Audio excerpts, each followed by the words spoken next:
The girl, who was imprisoned by her fiancé and family, ultimately died when the person she loved dug out her heart. If there were a next life, she would surely remember the actions of these individuals. It hurts so much.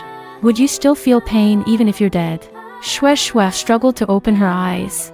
Every part of her body felt like it had been shattered, reminiscent of the scene from her car accident when she was 15. How is this possible? Wasn't me dead? Miss, are you okay? Came the concerned voice of the driver, Uncle Chin.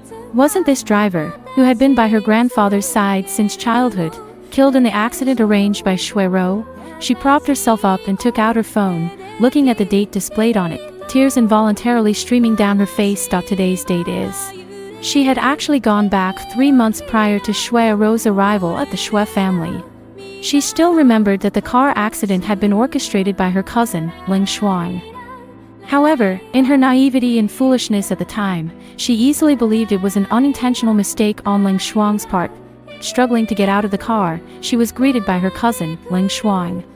Ling Xuan reached out to support her, but intentionally pushed with force towards her most severely injured waist.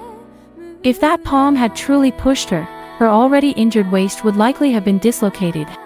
How foolish she was in her previous life, failing to see the jealousy and cruelty hidden in Ling Xuan's eyes. She slapped her cousin without hesitation. How could Xue Xue dare to lay a hand on me? Ling Xuan thought in astonishment. She knew well that Xue Xue was just a pitiful wretch, unloved by her parents, always obedient to her. And today, she had been slapped by her. Sorry, as soon as I got out of the car, something unknown flew towards me.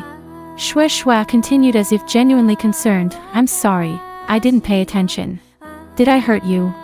Indeed, Xue Xue is just a well-trained pet I've had since long ago. How could she suddenly rebel against me?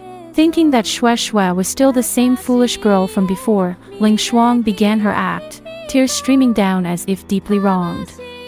It's okay, it wasn't intentional, I'm not hurt. In the past, Xue Xue would have immediately comforted Ling Xuan. However, this time she waited, but there was no consolation from Xue Xue. Instead, it was the driver, Chen Shu, who spoke up. Miss, there's something fishy about this accident. I clearly swerved to avoid it, but Miss Ling Xuan's car still collided with us. He had already reported this matter to Master Xue. Although he had long known that Ling Xuan was not a good person, Miss always trusted her unconditionally, offering her food and necessities.